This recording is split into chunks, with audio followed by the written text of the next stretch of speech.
Ilang araw na lang po at magpapasko na. So, bumili nga pala ako ng regalo para sa sarili ko at ito nga pala yung pinamili ko.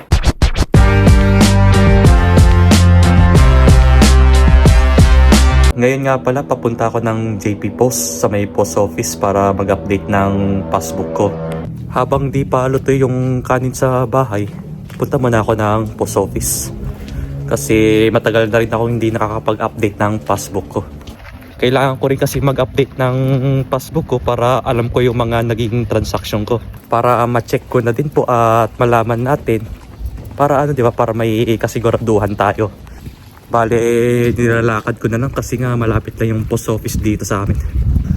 Mga ilang minutes lang to, 2 minutes na lakad lang. Para para maipan naman tayo. So, andito na tayo sa post office ngayon. At open naman ito pag Sabado, guys. Ayan naman pa yung date. Wala silang pasok pag Sunday at saka holiday. Out of service yung ATM machine. Ayan.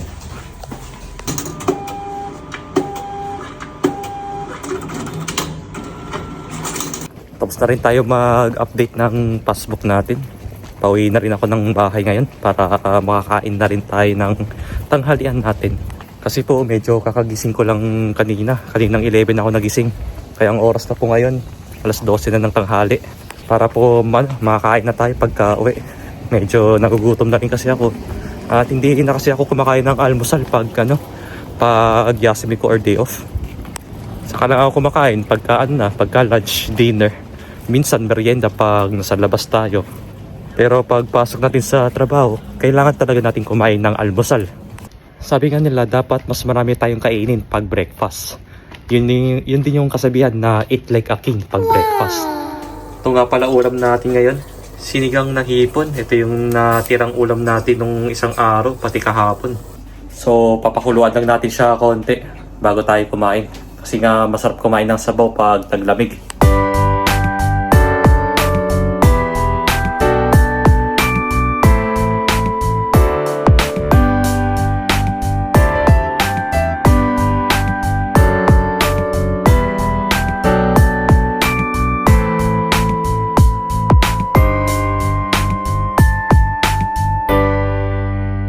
Okay, time check muna tayo. 3:35 na ng hapon. So, lalabas tayo ngayong araw. At syempre, gagala na rin tayo habang meron pa tayong oras. Mamimili na rin ako para sa sarili ko. Syempre naman gusto ko pong i-treat itong sarili ko. Dala na rin ng pagiging hardworking natin sa trabaho. At syempre, ilang araw na lang at magpapasko na.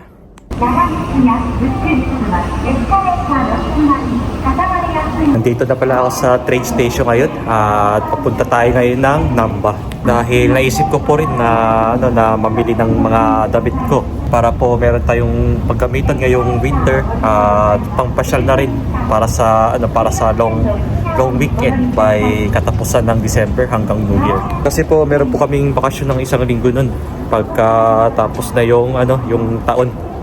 Kaya mas okay na maging ready tayo kasi nga magta-travel tayo nun dito sa Japan. At abangan nyo na lang po yung vlog ko dun. Weather check muna tayo. 12 degrees Celsius po dito ngayon.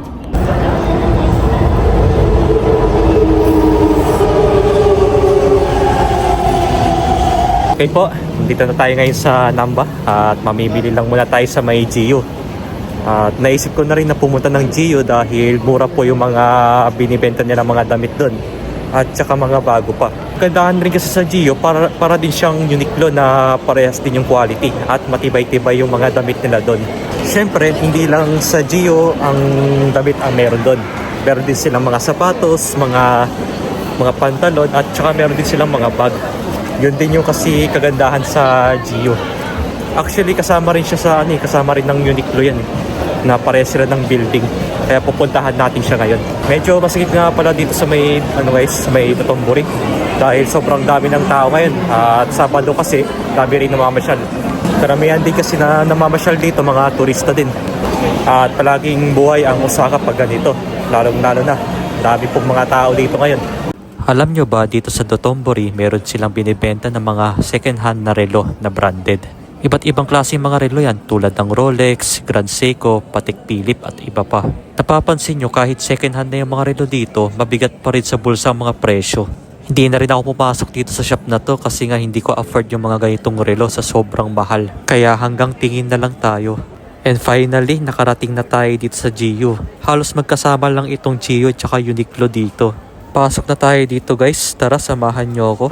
Syempre, naisip ko na rin na bumili ng pantalon para meron tayong pandagdag sa damit natin. Actually, wala pa kasi akong ganitong kulay ng jeans kaya naisip ko na kumuha na rin ako ng isa. Size 32 nga pala ako pero umabot ako ng size 29 nun nung may abs pa ako. Charis. Tsaka bumili na rin ako ng wool na jacket para sa taglamig. So nandito na pala ako sa loob ng locker para makapagsukat ng bibilihin nating damit. At bala ko nga rin itong bilhin ngayon kasama na rin yung panloob natin. Wala na rin ako magawa kundi makapag-transition na lang. Kasi it takes time pag magbibihis ka pa dito. Kaya sinartcut ko na lang. So nagustuhan ko itong jacket na to, pati yung pantalon na napili ko na jeans. At tinerno ko na rin sa navy blue na long sleeves kasi medyo mainit kasi ito. So tamang posing lang muna tayo bago tayo magbayad sa cashier. Nandito na pala ako sa cashier para makapagbayad na. Ilalagay mo lang yung basket dyan sa loob para makompute nila kung magkano yung babayaran natin. Ang kagandahan po kasi dito sa Gio at sa Uniqlo, self-service na po yung cashier dito. Kaya kayo na po ang bahalang magbayad dito. So overall, naka 11,970 nga pala tayo lahat. Bali 3 piraso yung nabili kong mga damit, pantalon, tsaka panloob ko. Kaya ganito naka-high-tech ang Japan ngayon.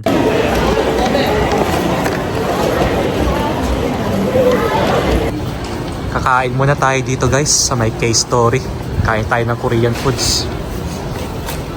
Total, tapos na rin tayong nakapamili ng damit natin.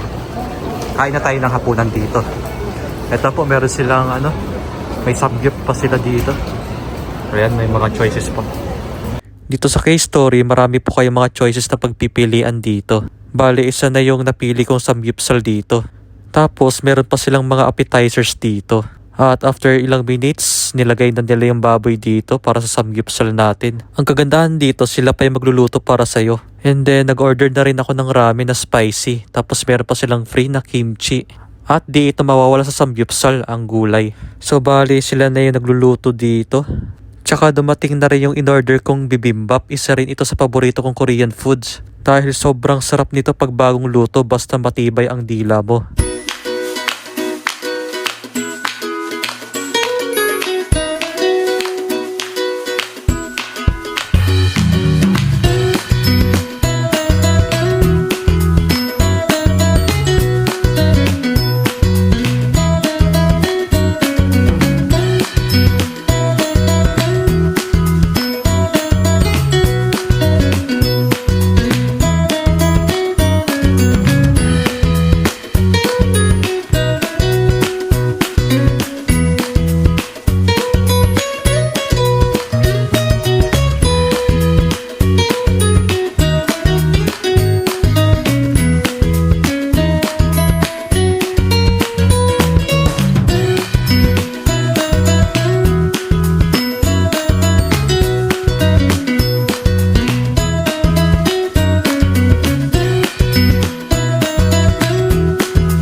Time check muna tayo. Mag-alas 8 na ng gabi. So bali kakauwi ko lang ng bahay. Kakagaling ko lang kasi ng Namba. Ilang araw na lang po at magpapasko na. So bumili nga pala ako ng regalo para sa sarili ko. At ito nga pala yung pinamili ko. Bali dumaan po ako ng Gio kanina. At ipapakita ko sa inyo kung ano yung pinamili ko. Unang-una, bumili ako ng sweater ko. Pang loob natin. Ayan po, para po maiba naman yung suot natin. And then, hindi lang po sweater ang pinamili ko. Pumili rin ako ng jacket. Medyo makapal itong binili kong jacket. Ayan. Mukha lang po siyang manipis pero pag sinuot nyo, mainit po pag sinuot nyo ito as in. Actually, kaya siya mainit sa loob. Ito po yung wool jacket na binili ko at ngayon lang po ako nakabili ng ganito kasi kadalas yung mga ibang jacket ko dito ay mga normal na jacket. Meron din ako na makapal na jamba at kung ano-ano pa yung meron, mga hoodie at iba pa. And then, bumili na rin ako ng pantalon ko. Ayan. Maong na yung binili ko kasi yung ibang pantalon ko dito, mga cargo pants. Kaya, bumili na rin ako ng bago. Para po, ito yung susuotin natin pag paggagala tayo sa long weekend pagdating ng katapusan ng December. Syempre, uulitin ko po, abangan nyo na lang po yung vlog ko tungkol dyan kung saan tayo pupunta ng bakasyon. At medyo marami-rami tayong pupuntahan nun, kaya sana mag-enjoy tayo. At next naman na ipapakita ko sa inyo, ito po yung pinaghirapan ko talaga at pinag-ipunan ko. Kasi matagal ko ng pangarap na magkaroon ng ganitong gamit. Though meron naman po akong gamit, pero mas iba rin kasi ito eh. Ito yung talagang pinapangarap ko matagal na. Ito nga din po yung binili ko bilang regalo ko talaga sa sarili ko. Ito pong Tissot.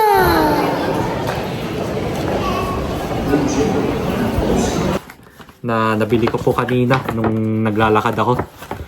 At isa po itong relo. Ayan po. Ito po yung isa sa sikat na relo ng taga Switzerland. Ayan po, nakikita nyo. So, bale, i-unboxing natin to kung ano yung binili kong relo dito, guys. Ayan, open na po natin. Medyo kinakabahan po ako. First time lang kasi ako magkaroon ng ganitong relo. Talagang pinag-ipunan ko talaga to. Makabili lang ng ganito. At masasabi ko sa boxing niya, ang ganda. Talagang hindi siya talagang karton eh. May halong hindi siya plastic na makapal, ang alam ko. So ito nga pala yung binili kong relo sa Tissot kanina. Ayan po. Wow! Bumili po ako ng Powermatic 80. Yan po. So ipapakita ko po ulit sa inyo. Ito po yung itsura ng nabili ko, guys. Ayan po. Ito po, Powermatic 80 chronometer at ballad version po siya. Actually, first time ko pong magkaroon ng automatic na relo sa buong buhay ko. Ito po kasi yung nagustuhan ko, yung kulay niya, kulay navy blue. Talagang sobrang thankful ako kay Lord dahil sa blessings na binigay niya sa akin. Iba po talaga guys pag pinaghihirapan niyo ang isang bagay, lalo na matutupad po ito. At ayun nga, natupad na rin itong Christmas gift para po sa sarili ko. Talagang sobrang thank you. Thank you kay Lord. Ang kagandahan po kasi dito, pag bumili kayo sa Tissot watch, meron kayong warranty for 3 years. Pwede nyo itong kunwari, pag may nasira or nagasgasan yung bakal, pwede nilang palitan ito ng bago na libre. At kung hindi siya gumana dahil sa defect ng isang bagay dito sa loob, pwede po nila itong palitan ng bago. Basta po within 3 years po na period. So ayun, picture muna po tayo. 3, 2, 1. Okay po, lalabang ko na itong mga damit na pinamili natin kanina sa Gio para ready to gamit na pag aalis tayo. Mas maganda kasing suotin to pag bagong laba, tsaka mabango kasi yung sabon. Itong sweater, tapos pantalon din. Ayan. Pero yung jacket kasi hindi ko man na siya lalaban kasi nga wool yung tela niya. Baka mahirapan tayo sa paglalaban dun, guys. Kaya ito na lang muna for the meantime.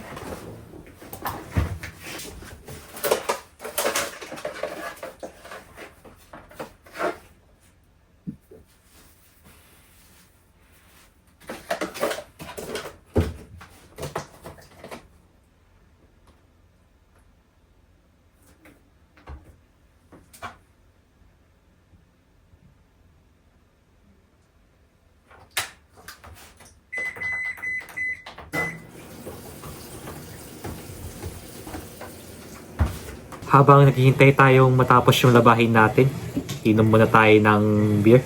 Asahi Super Dry. Ito yung isa sa paborito kong beer, guys. Pag ganitong kulay na silver. Masarap kasi ito at hindi mapait sa lalamunan. At smooth pa pag iniinom nyo to, lalo pagka sobrang lamig. Kaso wala tayong tagpuluts na nabili. Kaya ito na muna tayo sa beer.